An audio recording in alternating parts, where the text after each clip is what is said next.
Salut tout le monde et bienvenue dans cet horoscope pour la pleine lune en Verseau du 11 août 2022. Mais là, 2 secondes. Cette lune-là est quand même assez intense. Fait qu'on attache sa tuque avec de la broche, comme on dit au Québec, et puis on prend un petit respirant. Oui, c'est une lunaison qui tiraille pas mal fort. Donc, ça fait plusieurs fois que je vous en parle que la saison du lion, donc la fin du mois de juillet et jusqu'au mois d'août, ça tiraille un petit peu dans le ciel. Et puis cette lunaison-là, est en plein là-dedans. Salut, moi c'est Gabriel, je suis astrologue et ensemble je propose qu'on regarde un petit peu comment cette lunaison va venir se manifester chez soi. Donc, cette lune, en quelques mots, c'est genre une révolution interne, en fait. On est dans l'énergie du Verseau, on a besoin de reconnecter avec son essence, avec sa différence, et puis d'agir là-dessus. Mais ça ne nous vient pas nécessairement facilement, parce qu'il y a Saturne qui est impliqué dans le lot, il y a certains blocages émotionnels peut-être qu'il faut faire face à, qu'il faut dépasser, et puis, ultimement, c'est de trouver sa propre voix. C'est ça que ça nous demande, cette lunaison-là. On a le soleil en lion aussi qui nous amène à connecter avec notre cœur puis à vouloir rugir cette vérité-là. Donc, on a besoin de se respecter beaucoup à travers tout ça et puis de faire face avec authenticité à qui l'on est. Pourquoi je dis aussi que ça tiraille beaucoup? Déjà dans le ciel, ça tiraille pas mal, mais surtout pour les gens qui sont bien investis dans les signes fixes, genre moi. Donc, ici, on a un carré en T qu'on appelle. Donc, entre l'énergie du taureau, du verseau et du lion, c'est trois énergies fixes qui se voient être en opposition et en carré. Donc, ici, c'est comme si le ciel nous offrait un peu un défi, d'une certaine façon. Ça nous amène à trouver sa propre flexibilité à travers des énergies fixes. Donc, c'est toujours un défi, je trouve ici. Puis là, c'est vraiment en concentré. Une chose qui est intéressante à voir aussi quand on a un carré en T comme ça, c'est de voir que la solution ou une piste de solution peut être en face de cette tension-là. Donc, j'ai parlé du taureau, du lion et puis du verseau, mais en face de ça, le quatrième signe fixe, c'est le scorpion. Puis le scorpion, lui, il nous ramène à nos émotions. Il nous ramène à connecter avec qu'est-ce qui est en soi, peut-être qu'est-ce qui est cristallisé en soi même, parce qu'on est dans une énergie fixe toujours. Et puis, de voir comment est-ce qu'on peut se permettre un relâchement. Parce qu'il y a le nœud sud qui se promène là-bas aussi. Et puis le nœud sud, c'est ce drainage, c'est ce lâcher-prise, en fait. Donc, à travers toutes les tensions qu'on peut ressentir à l'intérieur de soi, comment est-ce qu'on peut se permettre de faire face à qui l'on est et puis de lâcher prise sur certaines choses? Je pense que ça peut être des pistes intéressantes de réflexion. Alors, je vous parle de ça un peu en globalité parce qu'il y a quand même pas mal de choses à dire, mais donc, c'est une pleine lune. Une pleine lune, c'est un moment de fin, de culmination, où est-ce que l'énergie est à son paroxysme. Donc, déjà, je vous parlais de lâcher prise avec l'énergie du scorpion, mais la pleine lune est également porteuse de cette énergie de lâcher prise. Donc, on a besoin de voir un peu le constat de ce qui a été depuis les derniers mois et puis voir par rapport à où est-ce que le Verseau se trouve dans sa carte, qu'est-ce qu'on a besoin de lâcher. Comment est-ce qu'on a besoin de se permettre une libération ou de faire table rase pour permettre à d'autres choses qui est peut-être plus alignées avec soi aujourd'hui de venir prendre sa place. Donc, c'est un petit peu ça ici, l'idée de cette lunaison-là. On est dans l'axe du lion et du Verseau. Et puis donc, le but est le même. Quand on a deux signes qui sont en face, c'est qu'ils parlent du même sujet, mais pas de la même manière. Donc, comment je pourrais résumer ça? C'est ici, on a besoin d'exprimer qui l'on est. Ça fait déjà plusieurs fois que je le dis, mais c'est vraiment ça. Et puis, on a besoin d'être honnête et de pouvoir être authentique et dire sa vérité, de pouvoir l'exprimer. Parce qu'avec l'énergie du lion, moi, je trouve que ça nous ramène à l'archétype du roi ou de la reine, qui a besoin de se montrer, qui a besoin d'être en avant, qui a besoin de motiver les troupes pour les amener à connecter avec leur cœur, à agir avec confiance en soi et avec courage. Donc, il y a un petit peu cette énergie-là ici. Et puis en face, il y a le Verseau qui veut le même genre de résultante, sauf qu'il ne va pas s'y prendre de la même manière. Ici, on a plus l'archétype du révolutionnaire. Et puis, c'est à travers l'individuation, à travers se permettre d'être absolument soi et puis de montrer cet exemple-là aux autres qui a cet effet de masse qui fait en sorte que tout le monde s'élève à reconnecter avec leur confiance en eux et puis ultimement à s'élever, à se permettre une expression plus authentique, mais de manière généralisée ou globale. Donc, c'est intéressant de voir ça ici. Il y a beaucoup cette notion un peu d'ego qui peut revenir, mais c'est aussi dans la manière qu'on a d'exprimer cet ego-là. Alors, pour les détails un petit peu plus astrologiques, cette lunaison se passe à 21h35 heure de Montréal à 19 degrés du Verseau. Ça fait donc de cette lunaison qu'elle est maîtrisée par Saturne, qui est rétrograde actuellement dans le signe du Verseau. Ah oui, et à la fin de la vidéo, je vais avoir des sections où est-ce que je parle de chacun des ascendants pour savoir où est-ce que cette lunaison-là va venir se manifester chez toi. Donc, cette lunaison est maîtrisée par Saturne rétrograde en Verseau. Saturne, c'est une planète de responsabilité, de limite, qui vient structurer les choses. Depuis longtemps, Saturne, qui est en Verseau, a à cœur le progrès et l'évolution. Donc, on a besoin de revoir un petit peu notre manière de faire et de reconstruire une société, une réalité qui est à cette image-là. ça demande du temps. C'est un processus lent et qui n'est pas sans défi nécessairement. Depuis tout le début de l'année, Saturne se voyait un petit peu challengé par différents aspects du ciel. Et puis, depuis sa période de rétrogradation, c'est comme s'il se permettait une introspection, à savoir qu'est-ce qui a vraiment été. Est-ce qu'on n'a peut-être pas besoin de changer la course des choses, de changer de direction ou d'implémenter des nouvelles données qui vont faire en sorte que forcément, il y a des choix différents qui vont se présenter à soi. Donc, on est dans cette période de réflexion ici. Et puis, ça se fait lentement parce qu'on est dans un signe fixe, donc les choses doivent faire du sens et puis c'est difficile de nous faire bouger rapidement. Donc, le ciel n'arrête pas de tourner, mais Saturne, lui, ici, vient comme se concentrer puis essayer de voir comment est-ce qu'il peut naviguer à travers tout ça. Une image que ça me fait ramener, parce qu'il y a quand même un carré à Uranus avec ce Saturne, c'est l'image des plaques tectoniques que je parlais beaucoup l'année dernière, où est-ce qu'on a l'impression que tout bouge, mais très lentement. Mais que c'est des changements de fond, et puis c'est des changements fondamentaux par rapport à qui l'on est et comment est-ce que l'on est en société. Donc, il y a beaucoup de mouvements qui est fait. Uranus est en taureau, donc il nous aide aussi à revoir nos valeurs et à se permettre d'être en accord avec soi-même, d'être aligné pour se permettre de créer une société ou une réalité qui nous parle puis dans laquelle on a envie d'œuvrer. Donc, c'est vraiment ça que Saturne est en train de faire, beaucoup de réflexion puis un peu de remise en question. À côté de ça, il y a la conjonction de Saturne avec la Lune directement. Donc, c'est ce qui vient mettre un genre de blocage ou un genre d'inaccessibilité à nos émotions. Déjà que la Lune en Verseau, c'est pas la Lune qui est le plus tournée vers ses émotions. Ici, Saturne vient comme contraindre tout ça, malgré qu'il est en train de faire un regard à l'intérieur. Et donc, peut-être que l'image qui me vient en fait de ça, c'est de voir comment est-ce que parfois on peut être face à un vide et puis se laisser être dans ce vide-là. Tu sais, d'une certaine façon, d'être dans cet espace-là et de contempler ce vide, ça peut faire remonter des émotions. Donc, bien qu'on ne soit pas nécessairement le plus habilité pour y aller directement, chercher l'émotion, de se mettre dans un contexte où est-ce qu'on coupe peut-être les choses, les bruits ambiants autour de soi, nous amène à avoir un calme intérieur, un genre de huis clos, et puis de là, il y a certaines choses qui peuvent remonter, et puis c'est avec ça que ça vient nous proposer de travailler avec. Donc, c'est un travail de longue haleine qui nous demande un certain sérieux, une certaine discipline aussi.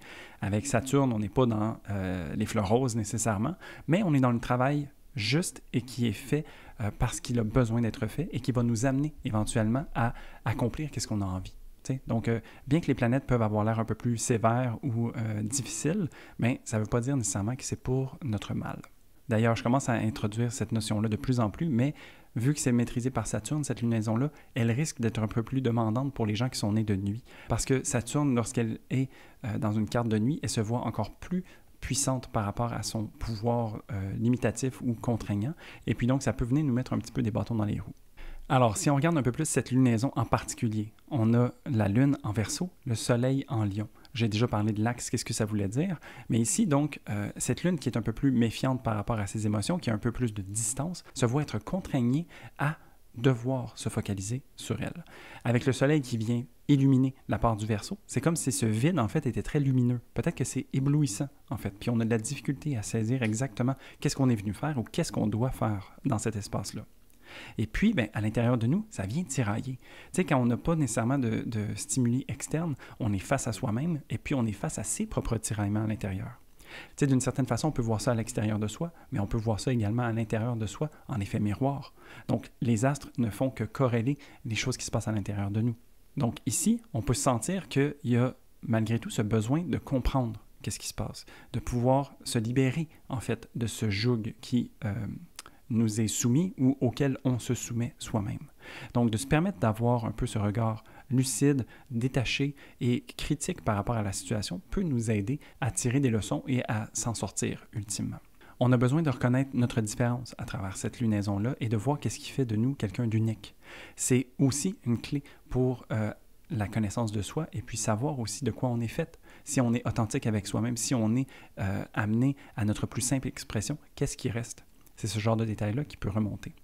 Avec le Soleil, néanmoins, on a ce côté joueur, on a envie d'avoir une certaine légèreté. Donc, sachant qu'il y a un travail à faire, on a des devoirs à faire, permettons-nous de les faire, mettons-y notre cœur pour être capable de pouvoir s'en libérer et ensuite pouvoir exprimer la chaleur et irradier cette chaleur du cœur. Donc, on a besoin de faire ce travail à l'intérieur de nous pour pouvoir se permettre de sortir à l'extérieur et d'être vu, de pouvoir partager tout ça, de pouvoir baigner dans la générosité qui nous habite avec un soleil en lion et puis d'assumer sa confiance en soi, de pouvoir dire « j'ai franchi cette étape-là » et de pouvoir en être fier. Donc ça va vraiment être intéressant ici. Mais bon, tout ça c'est pris un petit peu juste dans cet aspect-là, mais ces deux planètes-là ici sont également au carré des nœuds lunaires. Donc, on peut avoir l'impression d'être un peu en décalage par rapport à ce qui se passe. T'sais. C'est comme un travail très personnel quand on y pense. Le Verseau et le Lion nous ramènent beaucoup, comme je disais, dans notre ego, dans qui l'on est et comment est-ce qu'on s'exprime. Mais les nœuds lunaires, en ce moment, sont entre le Taureau et le Scorpion. Donc, c'est plus au niveau de notre réalité matérielle et de notre réalité psychique que ça se passe. Mais comment est-ce qu'on peut se permettre de voir que tout ça, en fait, est imbriqué puis représente une roue, d'une certaine façon, et puis de se permettre, en fait, d'accepter qu'on n'est peut-être pas tout à fait aligné sur le chemin de vie qui est proposé en ce moment, mais qu'on a besoin de faire ce travail au niveau personnel pour pouvoir y retourner. Donc, c'est de jouer, en fait, sur ces deux axes-là, et puis de résoudre comment est-ce qu'on se sent à l'intérieur de soi pour ensuite pouvoir se remettre sur le droit chemin. Donc, c'est un travail qui est demandant, ça c'est sûr, et puis ben, c'est de se permettre en fait cet exercice-là pour y arriver. Mais tu sais, j'oublie quand même un dernier détail, c'est que cette lune et ce soleil sont également au carré d'Uranus. Uranus qui est en Taureau, qui est à côté du nœud nord, donc qui a vraiment ce désir de nous propulser vers l'avant et de sortir du statu quo.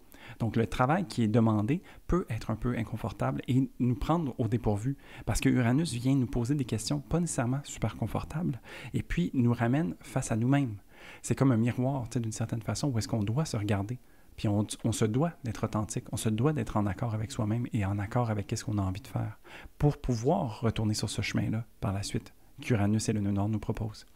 Donc ici, c'est un peu à travers la déstabilisation, à travers l'inconfort que ça peut se faire ressentir, mais si on se permet d'avoir une certaine flexibilité, ben il n'y en a pas nécessairement de problème et puis on peut se permettre justement de voir les choses se présenter à soi, les accepter ou lâcher prise sur certaines autres choses et puis continuer d'avancer avec tout ça. Ensuite, pour rester dans le signe du Taureau, mais on a Mars qui est également là, Mars qui se voit être en exil, donc ce n'est pas nécessairement le Mars le plus habile à pouvoir agir par rapport à tout ce qui se passe. Donc il y a vraiment un travail personnel et introspectif qui se passe malgré tout sur cette lunaison-là.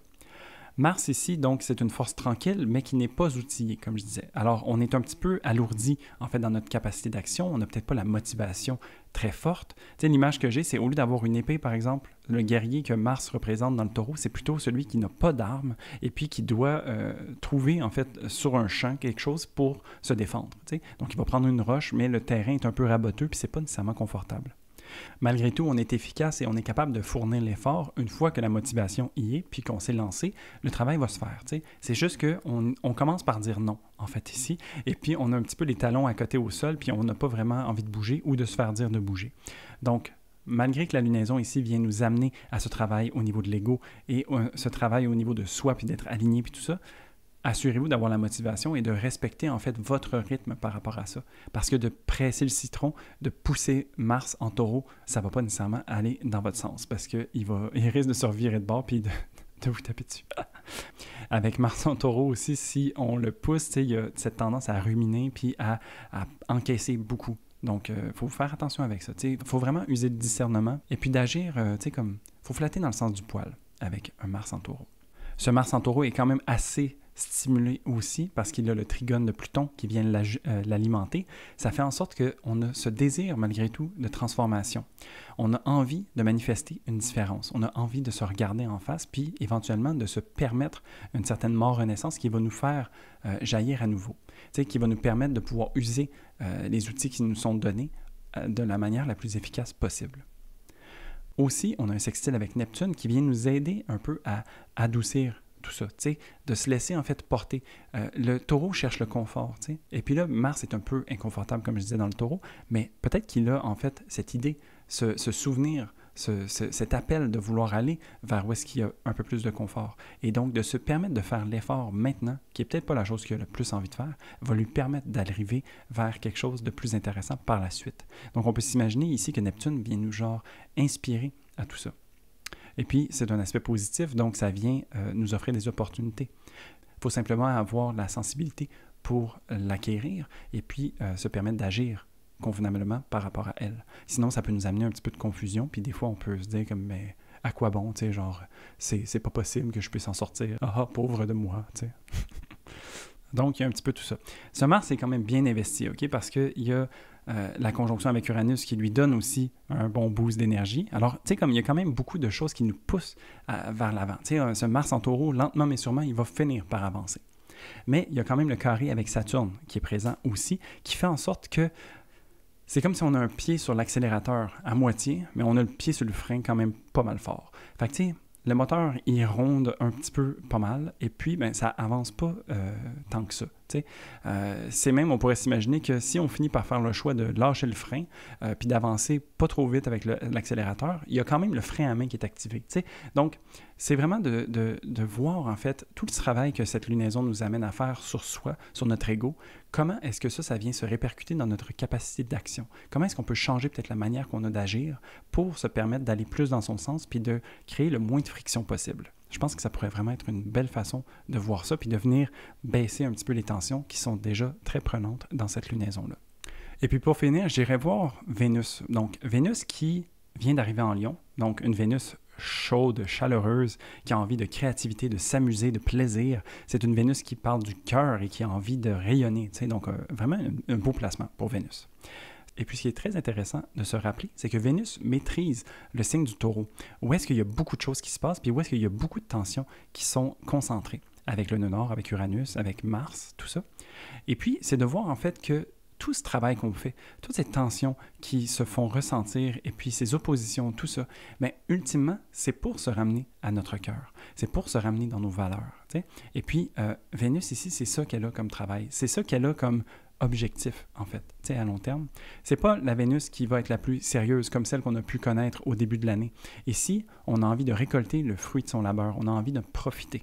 Et puis, de savoir qu'à travers ces différentes tensions qu'on est en train de vivre, il y a quelque chose de très beau et de très doux qui se trouve de l'autre côté.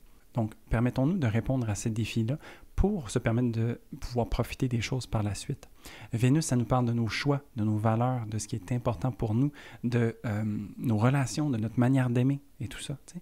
Et puis, cette Vénus en Lion nous ramène au cœur. Donc, c'est des valeurs du cœur. Et puis, une chose qui est importante de se rappeler, c'est que le cœur sait. Et donc, sachant ça, qu'est-ce qui doit être fait? Comment est-ce qu'on doit être pour connecter avec son cœur, pour se permettre de vibrer cette énergie-là et puis pouvoir en sortir, tu sais?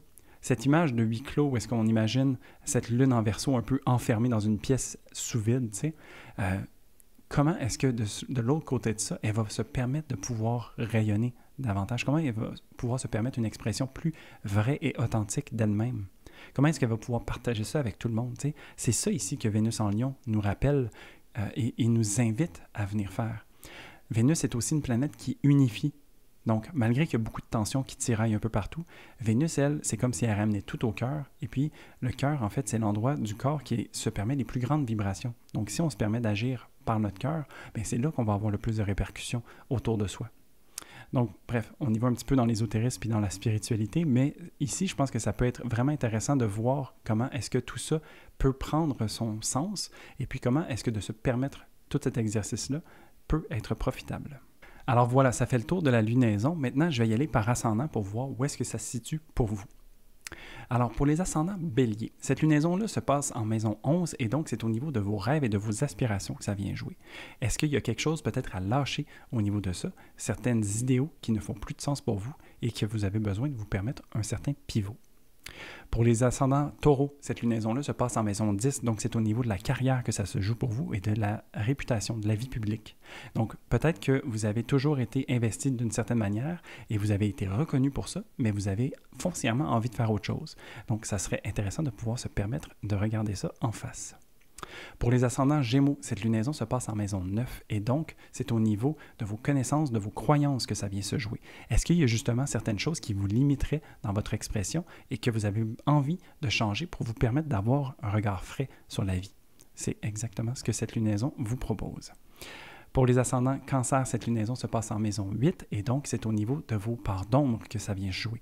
Comment est-ce que vous pouvez faire une introspection justement par rapport à vous-même et vous permettre d'aller en profondeur à l'intérieur de vous, d'aller voir vraiment les raccoins, comment ça se dessine et puis de se permettre d'accueillir ces choses-là qui sont en l'intérieur de vous pour vous permettre d'autant plus d'authenticité. Pour les ascendants Lion, cette lunaison se passe en maison 7 et donc c'est au niveau des relations intimes que ça se joue. Donc c'est à travers une autre personne que ça va se jouer, mais c'est également peut-être une autre personne qui va vivre quelque chose qui va venir vous impacter aussi.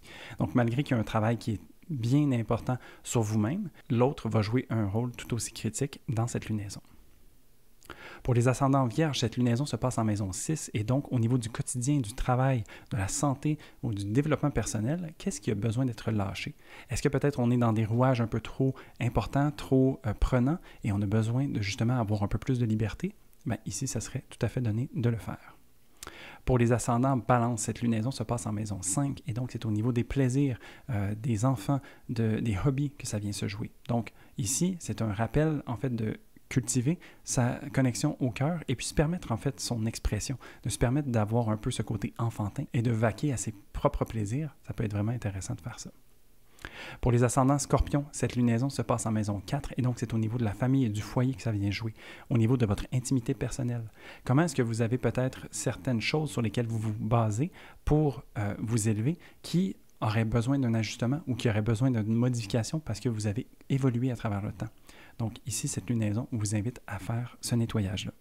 Pour les ascendants sagittaires, cette lunaison se passe en maison 3 et donc c'est au niveau des prises de conscience et de l'application au quotidien que ça vient jouer.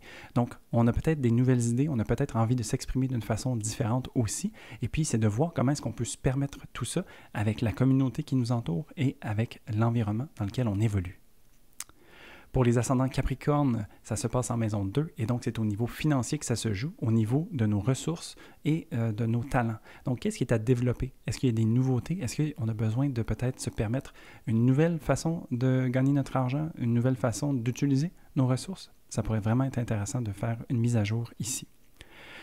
Pour les ascendants Verseau, cette lunaison se passe dans votre ascendant et donc c'est au niveau de l'expression de soi, de la personnalité que ça vient jouer. À noter que quand on a une lunaison qui se passe dans notre ascendant comme ça, ça vient avoir ses répercussions un petit peu partout. Donc, tu sais déjà que je disais que la lunaison attiraille un petit peu dans tous les côtés. Pour vous, c'est comme si vous étiez aux premières loges. Et puis, ben, c'est de vous permettre le plus de flexibilité à travers tout ça et vraiment vous permettre d'incarner la différence, la marginalité et l'unicité qui vous habite. On en a tous besoin. Finalement, pour les ascendants poissons, cette lunaison se passe en maison 12 et donc c'est au niveau du retrait que ça va se jouer. Peut-être prendre le temps d'être seul avec vous-même, d'avoir un moment de repos pour vous permettre de bien connecter avec vous-même. C'est aussi un moment qui pourrait être intéressant pour se permettre un nettoyage, tu sais, de voir en fait comment est-ce qu'il y a une certaine culmination et peut-être certaines choses qui ne vous servent plus, qui ont vraiment besoin d'être laissées de côté. Cette lunaison vous invite à faire ça. Et donc voilà, alors c'est une lunaison qui est totalement typique de la saison du Lion 2022, en plein dans les tiraillements, avec beaucoup de dynamisme, mais il y a beaucoup de choses qui peuvent en sortir. Quand on a des aspects plus challengeants ou difficiles, c'est souvent porteur de beaucoup de créativité. On peut se permettre de voir les choses de manière différente et d'agir aussi de manière différente. Donc, vraiment de se permettre, en fait, ce plongeon à l'intérieur de soi et de s'offrir les restructurations nécessaires, ça pourrait être hyper bénéfique et nous permettre de vivre un peu plus dans la légèreté, toute cette saison du Lion qui est un petit peu plus chaude que d'habitude. Si tu as aimé cette vidéo, n'hésite pas à y mettre un pouce, ça aide beaucoup l'algorithme de YouTube, ça me fait plaisir de savoir que tu apprécies le contenu que je crée. Si ce n'est pas déjà fait, je t'invite à t'abonner à la chaîne, comme ça tu vas pouvoir voir ces vidéos-là arriver chez toi semaine après semaine. Si c'est fait, ben merci beaucoup. Et puis, en commentaire, je serais curieux de savoir pour toi, qu'est-ce que cette lunaison-là représente? Comment est-ce que tu as envie de manifester quelque chose de différent? Je serais vraiment curieux de pouvoir échanger avec toi là-dessus. Pour moi, ben, ça se passe en maison 2, donc ça va être au niveau, je crois, vraiment de mes ressources, de mes talents. Et puis, ben, étant donné que ma vie va changer quand même pas pire d'ici quelques semaines avec l'arrivée d'un petit bébé dans notre famille, ben, je vais devoir sans doute utiliser pas mal de ressources et puis m'ajuster en masse. Alors, j'appréhende que ça va être un petit peu dans cet ordre-là. Et donc, moi, sur ce, je te souhaite une très belle lunaison et je te dis à la prochaine pour un prochain horoscope. Salut! Ah oui, puis vraiment par hasard, je viens de me rendre compte que la vidéo de la pleine lune en Verseau que j'ai faite il y a 1 an, j'avais exactement ce t-shirt-là aussi. Fait que je sais pas exactement pourquoi, mais on dirait que ce chandail-là, pour moi, c'est la pleine lune en Verseau.